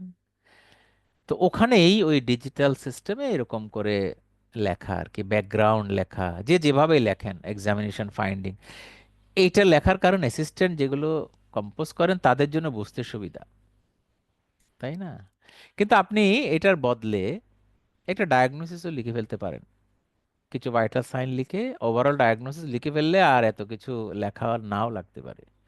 তারপর আপনি ইনভেস্টিগেশন প্ল্যান করলেন, রিপোর্ট যখন আসে তখন ডেটাগুলো আপনি বসালেন, সেই সিস্টেম যারা করেন আপনারা জানেন কিভাবে ডেটাগুলো ইনপুট দিবেন। আফটার অল ফাইনালি হয়তো অ্যাডাল্ট প্রেসক্রিপশনটা এইরকম, কিন্তু বাচ্চাদেরটা দেখেন নিচে একজন পেডিয়াট্রিশিয়ানের, এই যে দেখেন। তো এখানে আমরা লিখলাম ট্যাবলেট 101, 10 দিন খাওয়ার আধা ঘন্টা আগে, কিন্তু এখানে লিখতে হলো সবগুলা এমএল, সিরাপ এমএল, বুঝতেছেন? কিন্তু 1 এমএল এ বা 5 এমএল এ কত আছে এটা মেনশন করা নাই। কিন্তু আপনার তো মুখস্থ থাকতে হবে এক, বা ফার্মাসিস্টকেও জানা থাকতে হবে। এটা এইভাবে এখানে লেখা না থাকলে ভুল হওয়ার সম্ভাবনা কম আছে, কিন্তু আইডিয়ালি ওই 1 চামচে কত থাকে প্রেসক্রিপশনে লেখা থাকলে ভালো। কিন্তু এটা প্রেসক্রিপশনে লেখা না থেকে কোথায় থাকে? ওষুধের গায়ে, ওই যে বোতলটার গায়ে অথবা কাভার যেটা থাকে ওখানে লেখা থাকে। এবং এই চামচগুলো অনেক সময় দেখুন 2/3, তাহলে কেয়ারফুল থাকতে হবে না বাচ্চাকে ওষুধ খাওয়ানোর সময় যদি মাই খাওয়ান? মানে একটা চামচের 3 ভাগ থেকে 2 ভাগ হিসাব করতে হবে, এটা কি এত সহজ? তাহলে কি পার্থক্য দেখলেন? অ্যাডাল্ট মেডিসিনে আপনি একটা ট্যাবলেট খেয়ে 10 মিলিগ্রাম যত সহজে এনশিওর করতে পারছেন, বাচ্চাদের ক্ষেত্রে 2/3 করে খাওয়াতে যেয়ে অত সহজে ওই পরিমাণ মিলিগ্রাম কিন্তু এনশিওর করাটা কঠিন হয়ে গেল। ঠিক কিনা বলেন তো? আমি শুধু প্রেসক্রিপশনের কথাটা হাইলাইট করছি, অন্য আলোচনায় যাচ্ছি না, মানে মেডিকেশনের লিস্ট যেটা ওটা দিয়ে বলছি। কাজেই পেডিয়াট্রিক রোগীর জন্য আমাদের একটু কেয়ারফুল থাকতে হয়। এখন আসেন, পেডিয়াট্রিক রোগীর ডোজ ক্যালকুলেশন করতে যেয়ে এই ভুলগুলো আমরা করি। এটাও আপনার পড়াশোনার বিষয়। হ্যাঁ, পড়বেন, হ্যাঁ পড়বেন, আর যদি পড়ে থাকেন আমাকে জিজ্ঞেস করে নেন কোন লেখাটা আপনি বুঝেন না, তাইলে আমি অ্যান্সার করবো। হ্যাঁ, কিছু কিছু কথা আমি সাথে সাথে বলে দিব। এই প্রেসক্রিপশন দেখে এটা একটি পেডিয়াট্রিক প্রেসক্রিপশন, বা আপনি যদি রোগীর বাবা হন বা মা হন, যেটাই হন, এই প্রেসক্রিপশন দেখে আপনার কি কোনো কনফিউশন হচ্ছে? আমি ডক্টরের নামটা ডেকে দিয়েছি আর কি, এখানে নিচে ডক্টরের নাম আছে, সাইন আছে। এখানে কোনো ইরর আছে কি মনে করছেন? বলেন তো কেউ একজনে। পেশেন্টের এইজ তো লেখা নেই। এইজ, ডেট, পেশেন্ট নেম, এইজের ঘরটাই তো নাই, তাই না? আচ্ছা, এটা জি একটা স্যার। মেনে নিলাম। আর এইজের চাইতে বডি ওয়েট ইম্পর্টেন্ট না? কোথাও লেখা আছে বডি ওয়েট? ঠিক আছে। দেখেন। তারপরে ড্রাগ অ্যালার্জির কোনো হিস্ট্রি আছে কিনা, এটা ম্যান্ডেটরি আসলে, বিশেষ করে বাচ্চাদের ক্ষেত্রে, নতুন জীবন যাদের, পেশেন্টের কোনো ড্রাগ অ্যালার্জি নাই এই কথাটুকু এখানে, এখানে না হলেও হয়তো মেডিকেল রেকর্ডের মধ্যে, ডিজিটাল রেকর্ডে আপনাকে লিখতে হবে। আচ্ছা, এটা না হয় একটু ইগনোরই করলাম, কিন্তু ওয়েট না লিখলে ফার্মাসিস্ট তো বুঝতে পারবে না কত কেজির জন্য কত দিবে। এখন ডোজের মধ্যে আসেন, অ্যামোক্সিসিলিন লিখেছেন 1 চামচ, দিনে 2 বার, 10 দিন। এখন 1 চামচে কত আছে না আছে কিছুই লিখলেন না। দেখেন, আমরা এভাবে অভ্যস্ত কিছুটা, কেমন? কাজে স্যার, ডোজ ক্যালকুলেট করতে গেলে 1 চামচে কত থাকে, আমরা যেমন এক ট্যাবলেটে 10 মিলিগ্রাম লিখছি না অ্যাডাল্ট মেডিসিনে, খেয়াল করেন। ট্যাবলেট নাপা 500 মিলিগ্রাম, 101, তাহলে কি দাঁড়ালো? এক ট্যাবলেটে 500 মিলিগ্রাম বোঝা গেল। কিন্তু জি স্যার। অ্যামক্সিসিলিনটা এখানে 1 চামচে কত আছে এটা তো লিখলাম না। 1 চামচ মানে 5 ml। এখন আপনি ধরে নিলেন যে 1 চামচে এত আছে, আমি জানি না, এটা চলবে না। কোনো কোম্পানি যদি 1 চামচে অত আছে না বানায়, কথার কথা, এই রোগী যদি এই প্রেসক্রিপশন নিয়ে অন্য দেশে চলে যান, সেই দেশেরটা আমাদের দেশের সাথে তো নাও মিলতে পারে। ক- এটা বোঝার বিষয়। তার মানে আপনি এই প্রেসক্রিপশনে যখন বাচ্চাদের প্রেসক্রাইব করছেন, ওখানে ওটা লিখে দেওয়াটাই উচিত। পার 5 ml সাধারণত কত, ওটাকে হিসাব করে এখন টিএসএফ টিএসএফ করে, তাই না? টিএসপুন মানে তো টিএসএফ, এইভাবে লেখা আর কি। এবং এটা সিরাপ না অন্য কিছু লেখা হলো, কিন্তু অ্যামক্সিসিলিন এটাকে ক্যাপসুল, যদিও নিচে টি স্পুন দেখে এটা সিরাপই মনে হবে। তা কাজে এই প্রেসক্রিপশনের কিছু ইরর আছে, যদিও বাস্তবে হয়তো বড় সমস্যা হওয়ার কারণ নয়, কিন্তু আমার ইনফরমেশন যেন ক্লিন কাট হয়। এবং আবারও দেখেন, এই প্রেসক্রিপশনে কোনো রোগীর নাম না, রোগীর কোনো রোগের নাম, সিমটম কিছুই লেখা নাই। এটাই কিন্তু world standard, internationally recognise prescription. Refill কয়টা রিফিল করবেন? একটা, একবার দিবেন আপনি। এই ওষুধটা শুধু একবারের জন্যই দিবেন। এই যে রিফিল মানে ওদের ভাষায় এই ডোজটা একবারে কমপ্লিট করতে যা লাগে তাই দিবেন। আর ডোজ ক্যালকুলেশনের জন্য এরকম চার্ট আপনার হাতে রাখতে হবে। দেখেন না, পার কেজিতে কত কত করে দিতে হবে অ্যানালজিসে গ্রুপ। আর এই লিঙ্কগুলো আমি দিয়েছি, যে ইন্টারনেটেও আজকাল ডোজ ক্যালকুলেট করার সুযোগ আছে। এত কেজি হলে কত দিতে হবে অটোমেটিক বলে দিবে আপনাকে, আপনার মুখস্থ করতে হবে না। ওই বডি ওয়েট দেখে আমি এখনো চাইলে দেখাতে পারবো, তবে সময় কমের দিকে বলে আমি দেখাচ্ছি না। এই যে নিচের লিঙ্কটা ক্লিক করলে আপনি ও তো পাবেন ওখানেই, ইন্টারনেটে দেখলে পাবেন। তাহলে পেডিয়াট্রিক্সের এই গল্পই বললাম। তারপরে ধরেন, এখন একটু যদি প্রেসক্রিপশন রাইট করার প্র্যাকটিস করতে চান, আমার সাথে সাথে করতে পারেন। এই যে ইনভেস্টিগেশনের লিস্ট, এরকম লিস্ট বানিয়ে রেখে আপনি এখান থেকে, এটা ডিজিটাল সিস্টেম আপনাকে হেল্প করবে। এটা ইন্ডিভিজুয়ালাইজ 10-12টা একটা ইনভেস্টিগেশনের গ্রুপ, ওই যে বললাম পার্সোনালাইজ প্রেসক্রিপশন হবে, যে ক্ষেত্রে আপনি ইনভেস্টিগেশন এখানে কমায় বাড়ায়া করতে হবে। আপনি হুবহু যে কোনো রোগীকে এইটাই দিয়ে দিবেন, এটা সব রোগীর ক্ষেত্রে ঘটনা সেম নাও হতে পারে। এটি একজন রোগীর অ্যাডাল্ট মেডিসিন থেকে নেওয়া। কমপ্লেনগুলো লেখা হয়েছে, একটু আমরা ইন্টারেক্ট করি, চেষ্টা করি। কমপ্লেন যতটুক পারি লেখা হয়েছে, অ্যাসিস্ট্যান্ট লিখে দিয়েছেন, অন এক্সামিনেশন এরকম পাওয়া গেল। এই রোগীর ইনভেস্টিগেশনে কি করা যেতে পারে, এবং আপনি ইমিডিয়েট ট্রিটমেন্ট কি দিবেন, ফার্স্ট ডেতেও দিতে পারেন, পরেও দিতে পারেন। এরকম 66 ইয়ার ওল্ড কেউ একটু বলবেন ওনার ইনভেস্টিগেশন কি করা লাগতে পারে? কমপ্লেনগুলো তো দেখতে পাচ্ছেন। না বললে আমার তো আগাতেই হবে, আপনারও টাইমের মধ্যে আছেন, তাহলে আমি জাম করি। এই ক্ষেত্রে রোগীর প্রথম হয়তোবা থাইরয়েড ফাংশন টেস্টটাই করা হচ্ছিল। নিশ্চয়ই এটার কারণ হচ্ছে উনি হাইপার টেনশন আছেন, ওনার ব্লাড প্রেশার ফল করে, এগুলোর জন্য হয়তো উনি আগে থেকে চিকিৎসা নিচ্ছেন বা পাচ্ছেন, অথবা উনি আগে নিয়ে বন্ধ করেছেন, কোনো একটা ঘটনা আছে।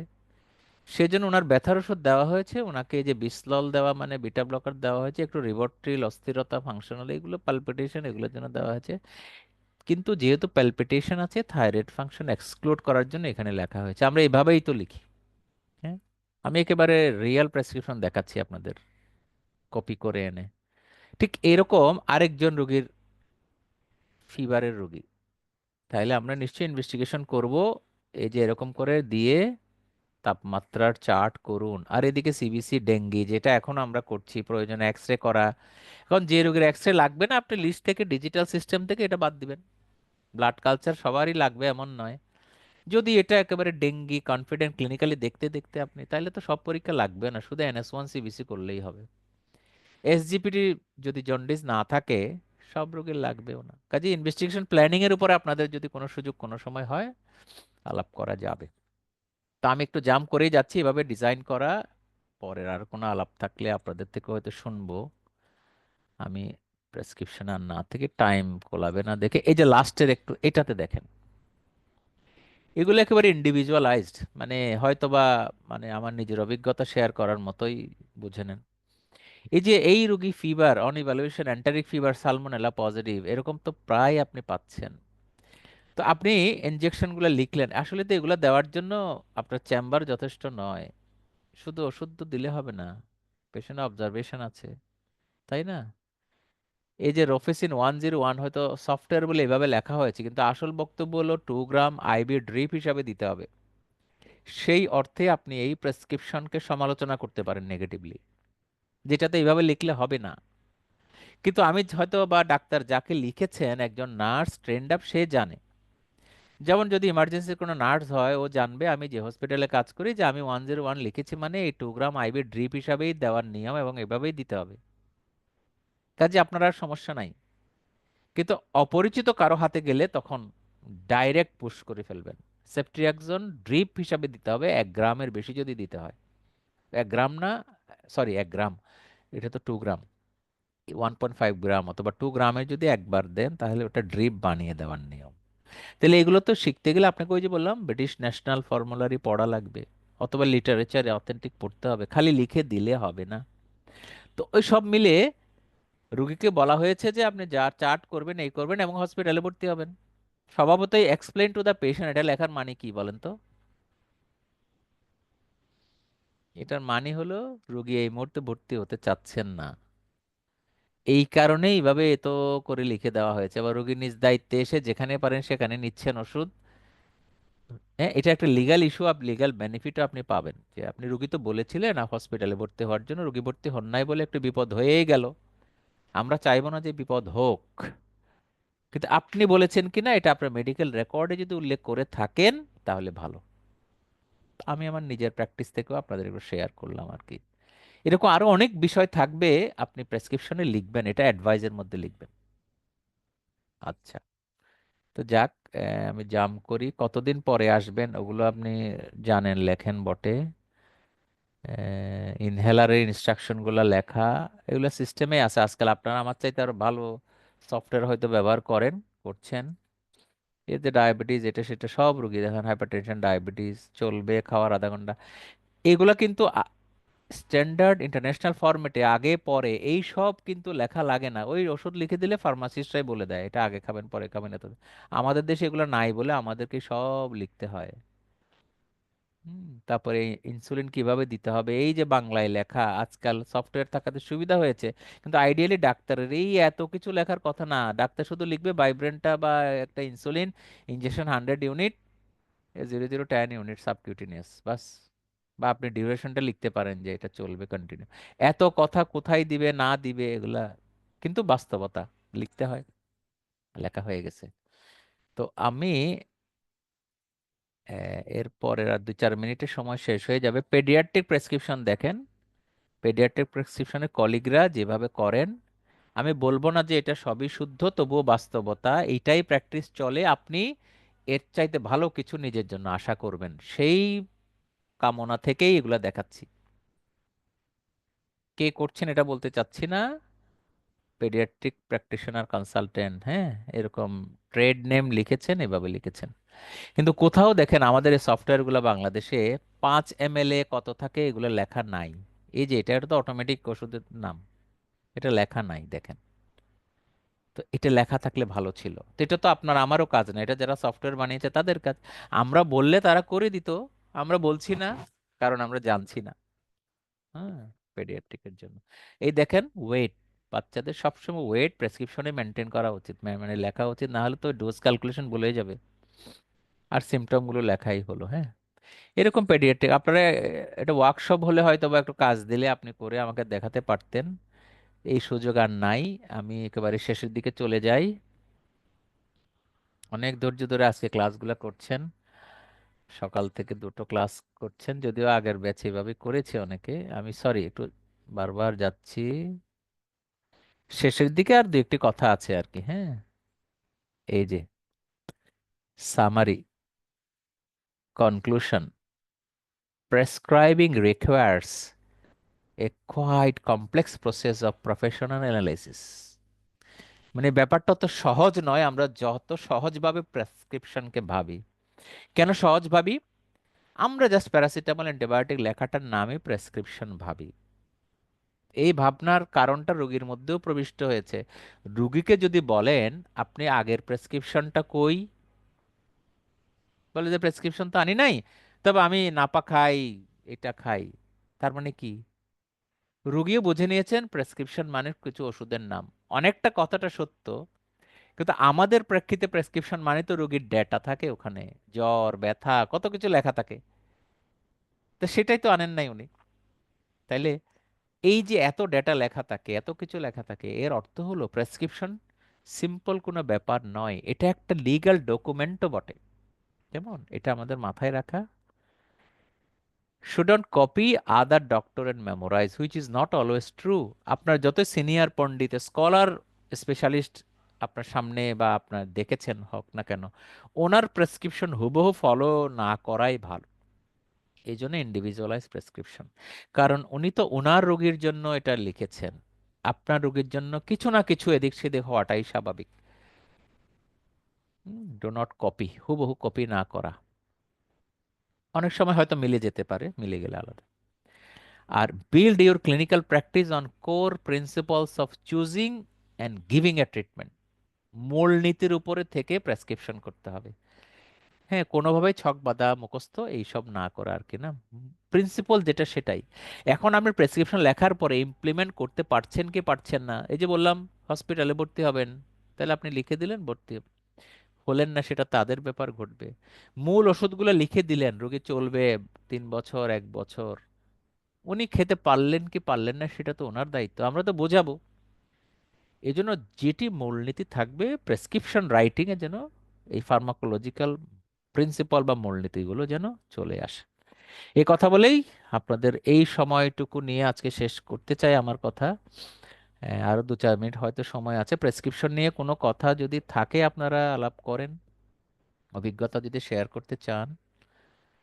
আর যদি না থাকে এখানে শেষ করে শেষ কথাটা বলছি, যারা ঢাকায় আছেন আপনাদের জন্য সহজ, কিন্তু ঢাকার বাইরে যারা, তারা যেহেতু কমিটেড প্র্যাকটিক্যাল ক্লাসে আসা, আপনাদের লাস্ট প্র্যাকটিক্যাল আগামীকাল, সেজন্য আজকের ক্লাসটা এই দুপুরে না নিয়ে সকালেই মানে সেট করা থাকে আর কি, 2টা ক্লাস। তো আমরা আশা করব আপনারা সচেষ্ট হবেন। আসলে যদ্দুকি লেখাপড়া হোক, দেখা সাক্ষাৎ তো হয়। হ্যাঁ, অন্য কাজ থাকলে ঢাকার বাইরে থেকে আসলে সেই কাজটাও আপনি সেরে যেতে পারেন। সবকিছু মিলিয়ে প্র্যাকটিক্যাল ক্লাসে যারা নিবেন, সরাসরি সামনাসামনি তাদের কাছ থেকে কিছু শেখার চেষ্টা করা, প্রশ্ন করা, নিজে বোঝার চেষ্টা করা, এই হাম্বল রিকোয়েস্ট রেখে তাহলে আমি আমার বক্তব্য মনে হয় শেষ করতে পারি, যদি আপনারা আর কিছু না বলেন। ঠিক আছে, জি স্যার, থ্যাংক ইউ স্যার। ওকে, আল্লাহ হাফেজ। কালকে 9টা থেকে বোধহয় আপনাদের শুরুর শিডিউল আপনারা গ্রুপে পেয়েও গিয়েছেন। হ্যাঁ, একটু জি স্যার। মানসিক প্রস্তুতি নিয়ে আসা, আমরা রেডি থাকবো অবশ্যই আপনাদের জন্য। মেটেরিয়াল কিছু নিয়ে, কিছু যদি কেউ স্লাইড দেখান অথবা আলাপ করেন ফেস টু ফেস, হ্যাঁ চেষ্টা করেন যেন সবাই আসতে পারেন। হ্যাঁ, আপনারা যেহেতু এসে গেছেন, আগে আর বিস্তারিত নাই বললাম, কোন রুমে হয় না হয় এগুলো সবাই জানেন। ওকে, আল্লাহ হাফেজ, thank you very much, thank you very much. আল্লাহ হাফিজ। আসসালামু আলাইকুম। ওয়ালাইকুম আসসালাম। সালাম আলাইকুম। ওয়ালাইকুম আসসালাম।